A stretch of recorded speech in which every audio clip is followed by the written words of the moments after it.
Hello guys and welcome to the channel. Today I will show you how you can customize watermark in the Nokia T21 tablet.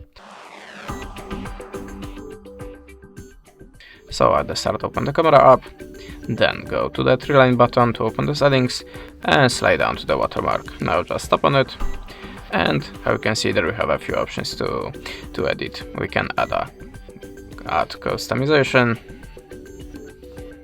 by your own, like this one. You can also go back, by this arrow, and if you are ready,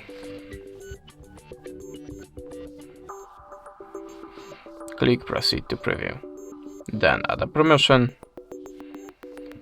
and how you can see there we have a watermark. So if you are satisfied, just click apply, and this is your customized watermark.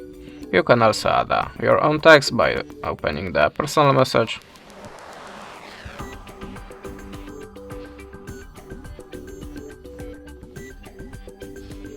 then click OK, and that's it. You can also change the image on your watermark. You can see that we have a lot of options, and if you are ready, just go back to the camera and take your photos. Now the customized watermark should appear in this place. This is the default one, and this is our version. That's it, thanks for the watching, leave us a subscribe, comment, and goodbye.